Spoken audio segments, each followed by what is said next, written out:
Okay, good day to everyone. Dr. Tahar Boumedra, former chief of the Human Rights Office of the United Nations Assistance Mission for Iraq, known as UNAMI, is a guest of our online question and answer session on the anti-human siege being imposed on members of the Iranian opposition living in Camp Liberty in Iraq. Thank you for accepting our invitation on Eid al-Fitr, the festival for breaking fast for Muslims. Dr. Boumedra, would you please tell us your view on recent developments in Camp Liberty? Yes, good afternoon to all. The situation in Camp Liberty is a situation of serious concern. I've been following it up very closely, and I could see that it is a continuation of the Iraqi policy which has been implemented in Ashraf. So they seem to be keeping their promise of making life of the Ashrafis now in Liberty, making their life unbearable. This is a Iraqi policy. It's documented, and the National Security Advisor is the one implementing it, Salah Fayyad. He is there to make life difficult for the Ashrafis, and the siege that was applied against the Ashrafis in Ashraf is now implemented in Liberty.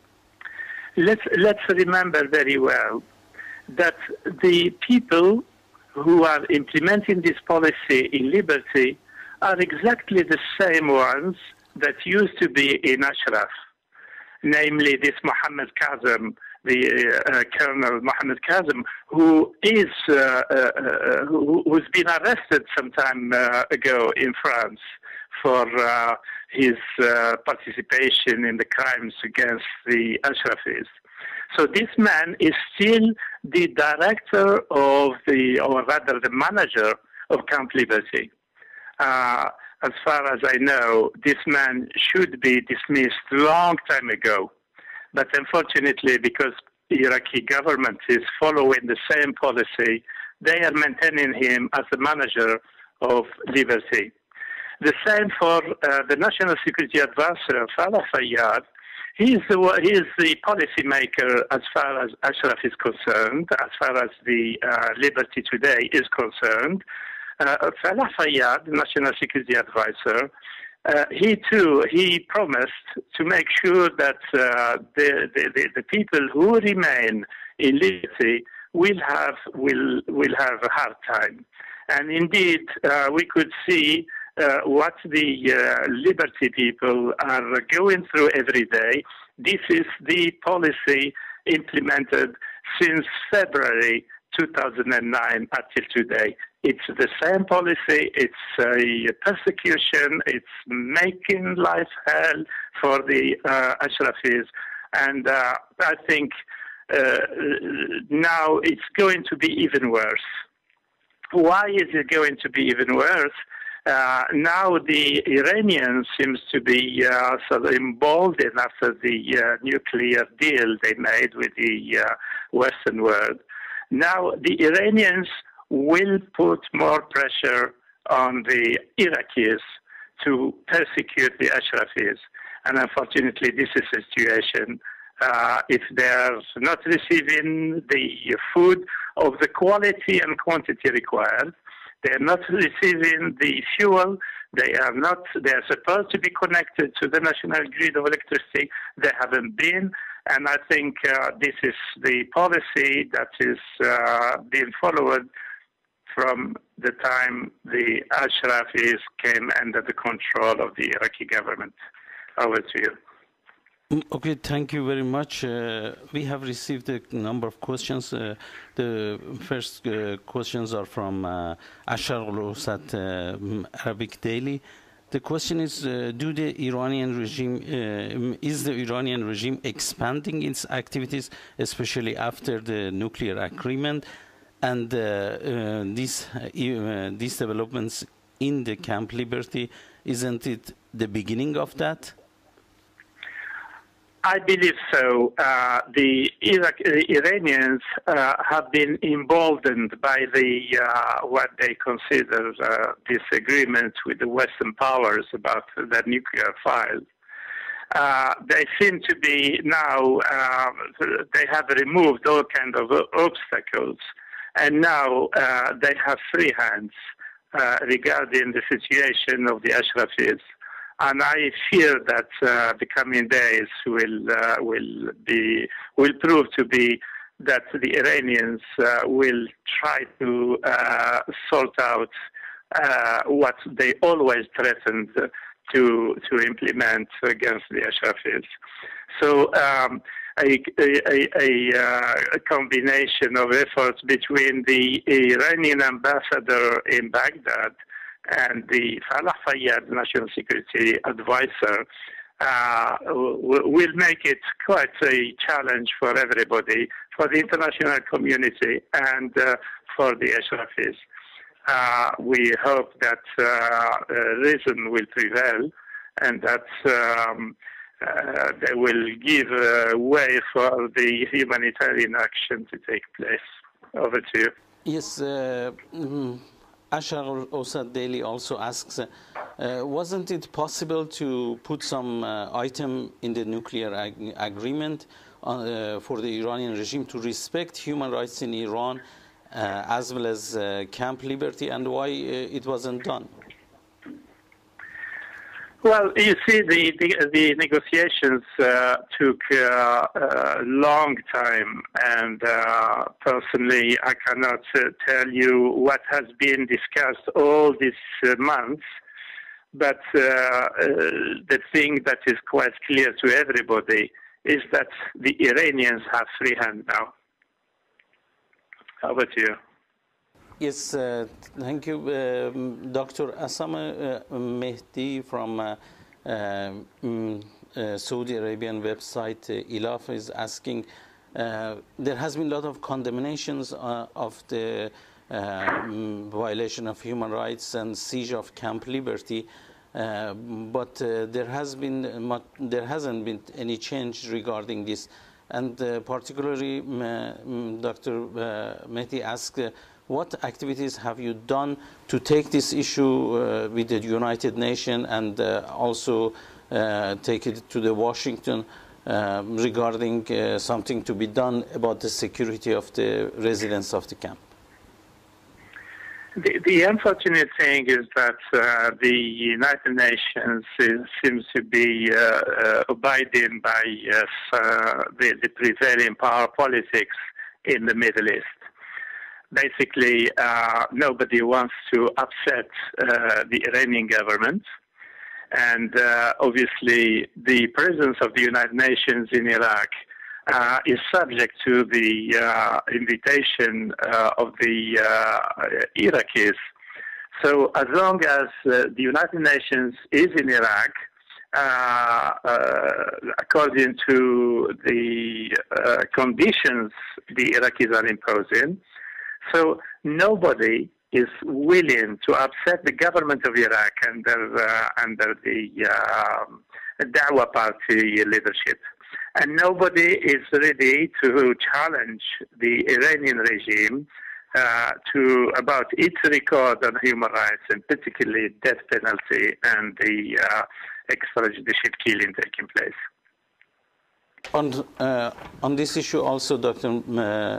Osama Mehdi asked, after the nuclear agreement, isn't it necessary to put pressure so the siege would be removed from the Camp Liberty, and would you be doing any activity regarding this issue? First of all, we don't know the details of the horse trading that took place during the negotiations. But what I could tell from experience on the ground is that the Iranians are not prepared to respect the fundamental rights of the residents of Liberty today.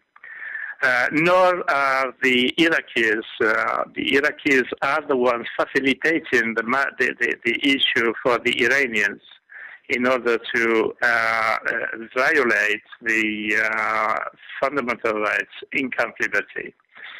The UNAMI and the UNHCR are closing their eyes. They don't want to see, they don't want to hear. While these violations are taking place, the United Nations, the UNHCR in particular, is just closing its eyes on its mandate. The mandate of the United Nations is to protect. And we could see that neither UNAMI nor the UNHCR are implementing their policy on protecting Camp Ashraf. They are implementing all kinds of standards, different standards they implement in other camps in similar conditions. So, in my view, the United Nations had to reconsider its position. The United Nations, particularly the UNHCR, had to reconsider its mandate towards the people in liberty. And it's an urgent matter. They have to act and act proactively. They should not wait till violations take place and then make some condemnations. Condemning whatever, we heard a lot of condemnations so far, but no action, preventive action, has been taken by the United Nations. We call on the United Nations to be proactive and take protective action before the damage, irreparable damage, is done. Over to you. Thank you very much. And we have received also one question from Az-Zaman International Daily from Iraq. Mr. Mustafa Ammar asked, what role United Nations can play on the protection of residents of Camp Liberty, and is it possible that to prosecute those who are involved in committing this crime against the residents in international courts? Well, first of all, the United Nations, particularly the UNHCR, have recognized the residents of liberty as people of concern, meaning they are protected people under international law. But while they are recognizing that the people living in liberty are protected under international law, the UNHCR is taking no action. They should, by now, have declared Camp Liberty as a refugee camp. They failed to do so. They are supposed to deliver the identification cards to the residents of Liberty. They failed to do so. And also,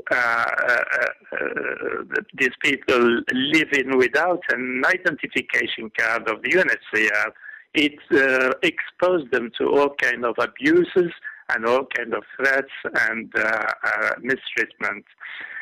So the United Nations is rather violating its own moral stand, its own moral commitments, and the UNHCR in particular is not respecting its own mandates and practices. You are saying whether this is suable before some international courts. The situation is very complex, but there are certain crimes that are subject of they could be considered under the mandate of the International Criminal Court. Those extrajudicial killings that took place, particularly those killings that took place on the 1st of November, September rather, 2013. Those are extrajudicial killings that come definitely under the mandate of the International Criminal Court. It's a question of procedure. We need to look closely at the procedure and prepare the file to present it to the public prosecutor of the ICC. Over to you. Thank you very much, Dr. Boumedra, for attending our question and answer session today and taking your time on this Eid al-Fitr. Thank you very much for joining us on this important issue. Thank you for calling me, and I'm sorry for not being able to join you on the internet. Yeah, thank you very much, and have a good day. Bye-bye. Bye. We would continue our program today with the broadcast of an interview with Mr. Struan Stevenson. Mr. Struan Stevenson is a former president of European Parliament's delegation for relations for Iraq, which has followed the situation of Camp Ashraf and Camp Liberty for a long time. Afterwards, we would have a question and answer on this subject, which we would have the question and answer on this subject with Colonel Martin on the situation of Camp Liberty. The situation, the crisis in Camp Liberty right now is absolutely catastrophic. I'm appalled that we have watched for many, many months as the siege of Camp Liberty has continued, with the 2,500 registered refugees being denied proper access to medical care, to medicines. They're denied visits from friends, family, lawyers, or members of parliament. It's unbelievable that the United Nations can continue to recommend that this should be called a temporary transit location. We were assured when the people were moved from Camp Ashraf to Camp Liberty that it would be on a revolving door basis, that the people would be taken 400 at a time from Camp Ashraf. They would be individually interviewed, registered as refugees by the United Nations, and then in a revolving door system, they would be sent to countries of safety outside of Iraq before the next 400 people came from Camp Ashraf. 4 years later, we still have 2,500 people in Camp Liberty. And the reason that 1,000 of them are no longer there is because hundreds of them have been killed, massacred by the Iraqis, used as puppets by their sponsors in Tehran, who wish to liquidate all of these people. And the Albanians, who are the only country, not even a member of the EU, who have rescued hundreds of these refugees from Camp Liberty. And we thank the Albanian government from the depths of our heart for their humanitarian purpose. But I want to say to the United Nations, why are they not standing up and being counted? All 2,500 people in Camp Liberty are registered refugees. So how is it that they are incarcerated inside security fences with guard towers, with machine guns pointing in at them, not pointing out, protecting them from terrorist attacks? The machine guns are pointing in at them. Why is it that after 2 days of 50 degrees centigrade heat in Baghdad during Ramadan, the food supplies, fuel supplies, and medical supplies are not being allowed to enter the camp? These people now, without fuel, have no air conditioning. Their food is rotting in the heat in the trucks that have been barred from access to the camp. Their medicines in the refrigerators with no electricity are going wrong. Why is it in a refugee camp the United Nations simply washes its hands, turns its back, and walks away? They should hold their head in shame. This is an absolute disgrace. I have written today to the Prime Minister of Iraq, Haider al-Abadi, demanding that he lift the siege, he end this blockade of Camp Liberty. But it's up to the United Nations to do something. Why are they not thumping the table, putting out press releases, saying these people are registered refugees? You cannot abuse their human rights. You cannot allow their lives to be endangered in this way. It is an absolute outrage, and the United Nations will be held to account for this, as well as the Iraqis and Fayyaf Khalid, the Iraqi puppet who is in charge of the oppression of these people. He had better watch his back, because he will be brought to The Hague one day, along with his political masters, and they will stand trial for abuse against human rights, for abuse against humanity, for the crimes they have committed. But I call again and finally for the United Nations, get off your backsides and do something to help these people. Good afternoon, Colonel Wesley Martin.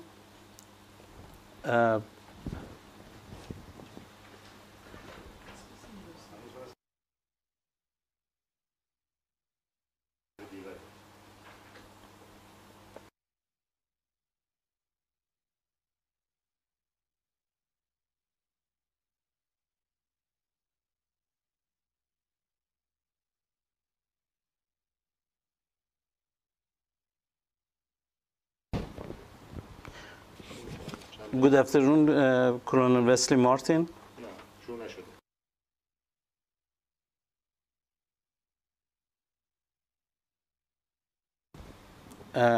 We would continue our program regarding situation of siege on Camp Liberty. There has been an anti-human siege being imposed on members of Iranian opposition forces living in Camp Liberty. And we had already an interview with Dr. Tahar Boumedra, former chief of the United Nations Office of the Human Rights in Iraq. But now we would continue with our question and answer with Colonel Wesley Martin, which was commander of anti-terrorism force of coalition forces in Iraq. And also Colonel Martin has been commander in charge of protection of Camp Ashraf.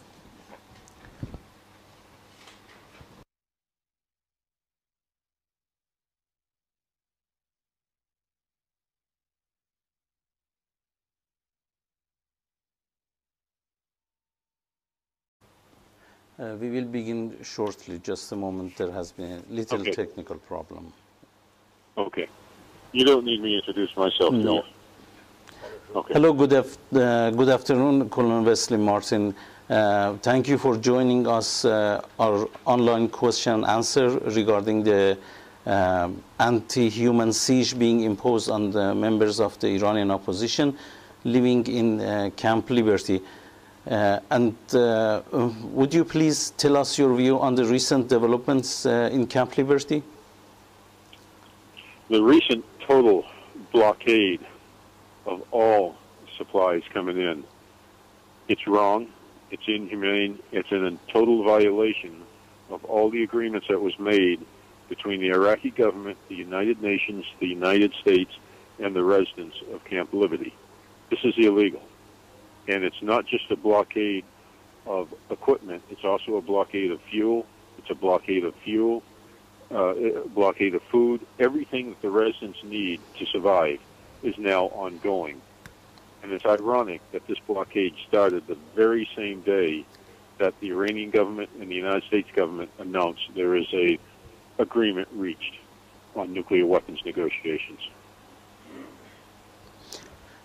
Thank you very much. For our viewers that may have joined us just right now, I would say that Colonel Wesley Martin is commander of anti-terrorism force of coalition forces in Iraq, has been commander of anti-terrorism force and of coalition forces in Iraq, and also has served as commander in charge of protection of Camp Ashraf. Colonel Wesley Martin, we have received a number of questions from media regarding this situation in Camp Liberty.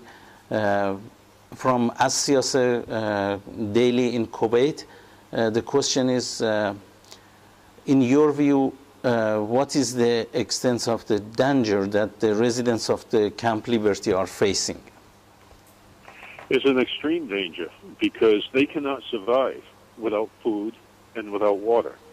Now, once the fuel ceases to exist, they cannot run the generators, which pumps the water and cleans the water. They cannot survive very long without the food. And this was very basic agreements made with the Iraqi government, the UN, and the United States. They are in very grave danger. The siege has to stop now. Thank you. And but also from Asia's Daily, the question is this danger would be stronger after the nuclear talks, nuclear agreement that has been reached with the Iranian regime? It has been. There was already a siege of logistics. Replacement parts were not allowed in. Residents were being harassed on being able to move out the black water, the sewage. There was a partial siege already going on. But the very day that it was announced, there was an agreement, a nuclear weapons negotiations agreement. The very day that was announced was when the 100% siege commenced. Mr. Musanna Al-Jaderji from Dasman News from Kuwait also asked question that after the agreement that which is reached between the Western powers and the Iranian regime, what should be done regarding the protecting the rights of the Camp Liberty residents? What needs to be done, first off, is UNAMI, United Nations Assistance Mission in Iraq, needs to be independent and stop serving as a parrot for the Iraqi government. Unfortunately, right now, the Iraqi government is doing exactly what the Iranian government tells it to do. And as a result, the residents are paying the price. The United Nations needs to be independent from all that. Likewise, the United States, who made all these agreements all the way back to 2003 with the residents, needs to step up, and they need to enforce the Iraqi government. We're giving the Iraqi government hundreds of millions of dollars. We have the leverage to go ahead and force the Iraqi government to do the harder right and not do exactly what Tehran tells them. Unfortunately, this President Obama and his administration is not doing the right thing. They're constantly trying to appease the Iranian government. And here's the other problem. We made written agreements with those residents. The United States government, especially President Obama, has violated every agreement we made. So how can we expect the other Middle East countries to trust the word of Barack Obama and his administration when they don't honor the word on agreements they have already made? Thank you very much. And also, we have received questions from Dunya Al-Watan, Palestinian website.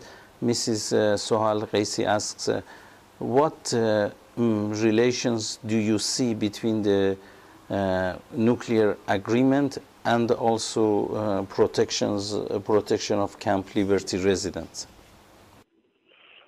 The United States could have brought every resident out of Iraq in years past. We never should have turned the residents over to the Iraqi government, the Maliki government, in 2009. But the United States, in the earliest days of the Obama administration, was trying to reach out to the Iranian government and do everything possible to appease the government, and the residents ended up getting caught. Every resident there should have been brought out, but because Obama was more concerned about getting a nuclear accord, which will not be honored by Iran. Iran will not honor that accord.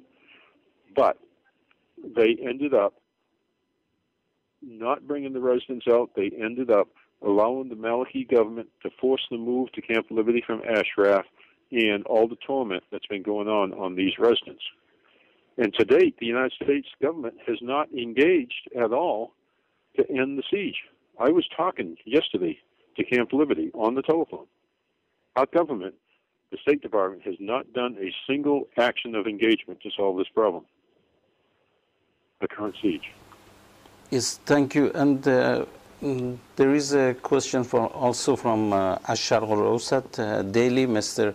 Abdul Sattar Hatite asked, do you think that the Liberty Camp would be in more danger from the Iranian regime, especially after the nuclear agreement?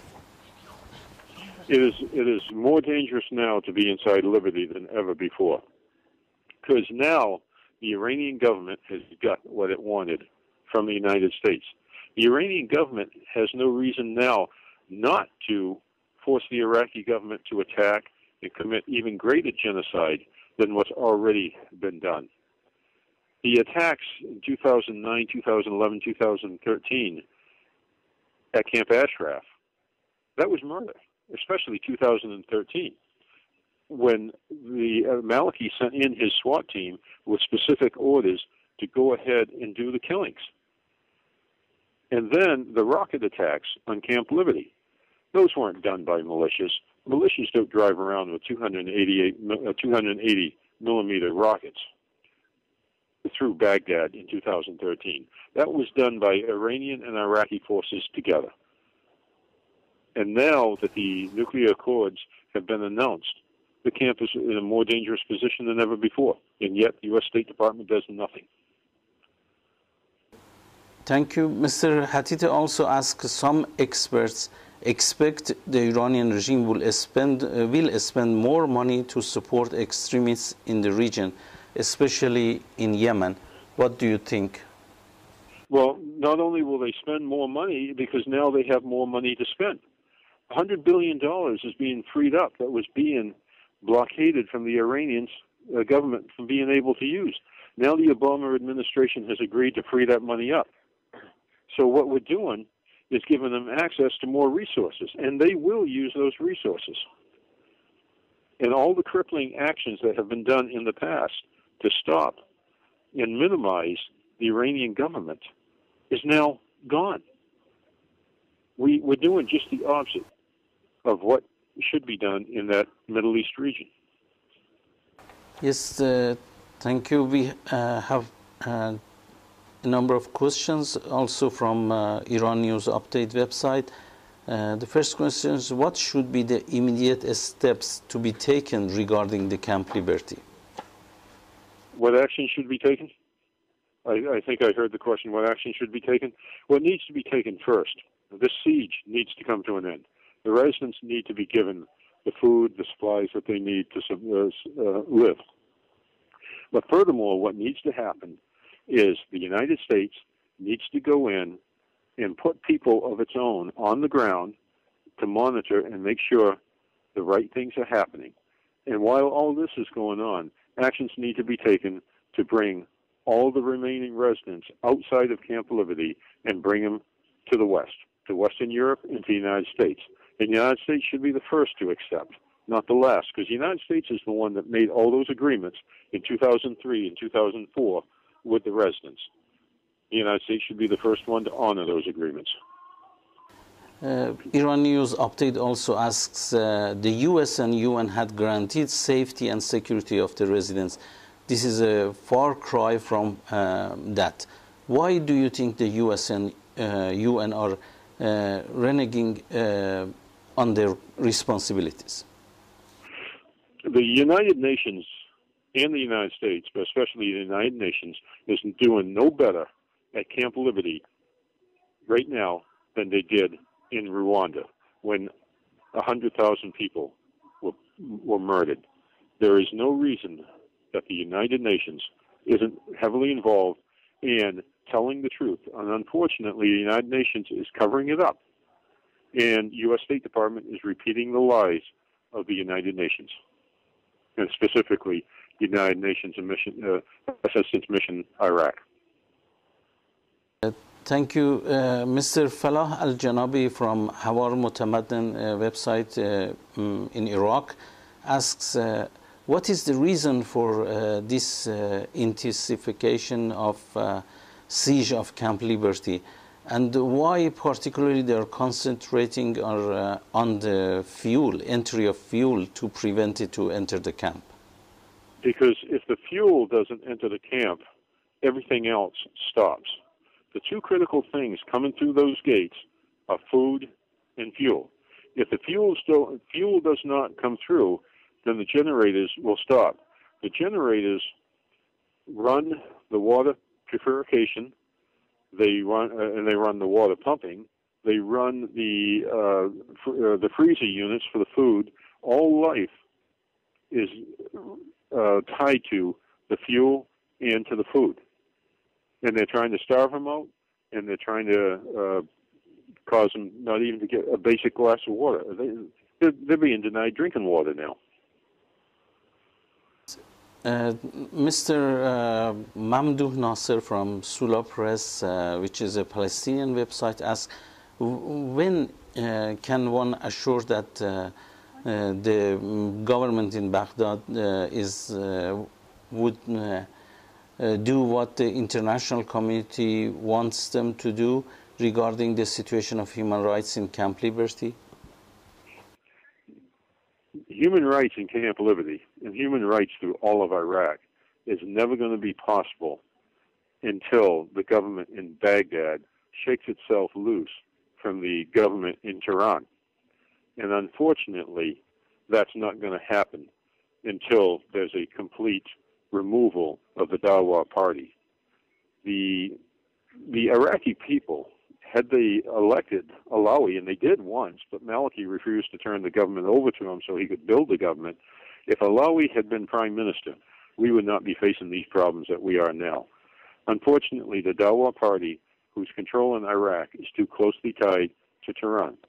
But at the same time, the United States, the United Nations, and the European Union needs to stop appeasing the Dawa party and start forcing the government of Iraq to become independent of the government of Iran. Asra al-Zameli from Ahlan al-Arabiya website in Egypt asks, why at this present time there is the siege on Camp Liberty has been intensified? And also the same question, that why they are concentrating on stopping the delivery of fuel to this camp. And the answer is the same, to shut on the fuel, to shut everything down. In the siege now, the Iranian government has gotten everything it wants to out of the Obama administration. So now they're intensifying on the resident, because the biggest threat to the fundamentalist Iranian regime is the MEK. It's not the United States. We have a weak president. We have a president with the spine of a jellyfish when it comes to international affairs. So they have, and this administration brings absolutely no fear. The European Union brings no fear. The organization that the Iranian government fears the most is the MEK. And right now we have 2,500 members of the MEK trapped at Camp Liberty. And if the regime can do everything possible to destroy the lives of these people and to break the organization, then it becomes an excellent propaganda tool both inside Iran and outside Iran. And the main opposition takes a serious blow. Thank you very much. From Az-Zaman International newspaper in Iraq, Mr. Mustafa Ammar asks, the recent agreement between the Iranian regime and Western countries, would it leave the hands of Iranian regime open for doing more activities or crimes against its opposition and also in other countries in the region? Oh yes, very much so. If the United States doesn't come forward very quickly and do something very aggressive to stop this siege, then it's sending a signal to the rest of the Iranian government and to the Iraqi government, you can do what you want, and we are not going to do anything to interfere. And that will not only be at Camp Liberty, that will be throughout all of Iraq. And we already saw when the United States government was appeasing the Maliki government, it just encouraged him to do more genocide throughout the entire country, dropping barrel bombs on top of hospitals, attacking Sunni villages. Every time we do not hold them accountable and make them stop what we're doing, we're encouraging them to do even worse. Thank you. We have a question from Iran Focus website is asking, what do you think prompts the government of Iraq to do such an anti-humanitarian measure against the Iranian refugees in Iraq? The Iraqi government is doing exactly what the Iranian government tells it to do. And the Iraqi Ministry of Intelligence is closely associated with the Iranian Ministry of Intelligence. And that's who's running the camp at Camp Ashraf, correction, at Camp Liberty, is the Iraqi intelligence officers. And they're embedded with Iranian intelligence officers. Yes, thank you. And another question from Hawar Motamad, an Iraqi website, Mr. Falah Al-Janabi asks, why the U.S. Embassy in Baghdad is not taking any action regarding this tragic situation that is happening in Camp Liberty regarding especially on denying them having fuel? Unfortunately, the U.S. Embassy lacks a lot of ethics. And it was the U.S. Embassy and the State Department people that made all these promises, and they're not following through on the promises. And the biggest fight I have with the embassy is to get those people in the embassy to leave the international zone and drive down the road and go into Camp Liberty and see things for themselves. They won't do it. They want to stay inside the protection of the international zone, and they want to accept the words of the United Nations assistance mission and not find things out for themselves and not report the truth. There is this extreme ethics deficit in the Baghdad embassy building.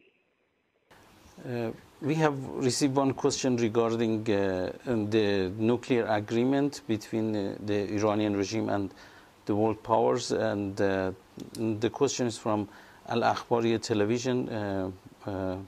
Ms. Hoda Fatwan asks, what are the negative points of the this agreement that has been reached with the Iranian regime? I didn't quite understand the question. I think you're talking about the immediate points, that's agreement. And one of them was the free, if I understand the question correct, was the freeing up of the $100 billion worth of assets, and the fact that full inspection teams will not be able to go in at a moment's notice, but rather we have to go through a negotiating process of which China, Russia, and Iran has a voice and a vote. And as a result, we got an agreement really without verification. And if we do ever get in there to verify anything, it will not be with the right people.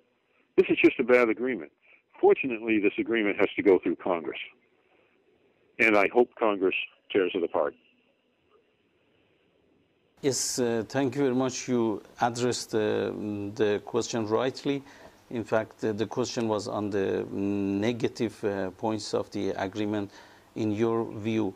And Mrs. Soha Al-Ghaisi from Palestinian website Dunya Al-Watan asks, what are the ways in order to counter the negative effect of the agreement on the situation of Camp Liberty? Unfortunately, what's going to happen, and I'm not going to be able to fully answer the question, but what's going to happen is this agreement is going to encourage Saudi Arabia and other countries to have to get nuclear weapons capability for defensive purposes. That is going to be one of the major counterweights. Now, Saudi Arabia doesn't have the time to put one together, but they can buy one from Pakistan. We have just thrown that entire region into instability. Well, we've been doing that since 2009 anyway. But now we've thrown it into even worse instability, and the local governments are going to have to end up filling the void. Barack Obama ran on a platform that he called redistribution of wealth. What we ended up with was a redistribution of power. The United States has given up its most powerful position in the Middle East, and now people are going to have to scramble in the Middle East to go ahead and fill those voids. Thank you very much. Also, Mr. Sayed Ahmad from the Media Center of Syria asks, this siege that is being imposed on the residents of Camp Liberty and the repression that is going on, in your view, when it will end, and what UNAMI and United Nations particularly can do about that? The United Nations and UNAMI especially, what they can do is they can stop repeating Colonel Sadiq's lies. They can accurately address what is really happening and not claim there's problems with the paperwork for the delivery trucks. And they can actually be there when the deliveries arrive and push the Iraqi military into letting that equipment through. Instead, they keep saying, well, Colonel Sadiq says there's a problem with the paperwork, and that's what the problem is. It'll get resolved. No. The Iraqis are seeing what they can get away with, and UNAMI is letting them do it. UNAMI needs to start leading by example instead of being parrots. And they've been parrots ever since Martin Kobler arrived. Thank you very much, Colonel Martin, for joining us. But as you know, also today is Eid al-Fitr, which is the festival for breaking fast for Muslims all over the world. And especially on this day, I would like to ask you if you have a message for the residents of Camp Liberty. For the residents of Camp Liberty, I am in the fight with them now. We were together on the deserts of Diyala province, and I will be with them always. And likewise, I know they have a lot of good friends throughout the world, in Western Europe, Canada, United States, and we are working very closely together to help in the pressure and get them out from under tyranny. Thank you very much once again for accepting our invitation to join us in this question and answer on the anti-human siege being imposed on Camp Liberty in Iraq. Thank you very much, Colonel Martin. Thank you, sir. Bye.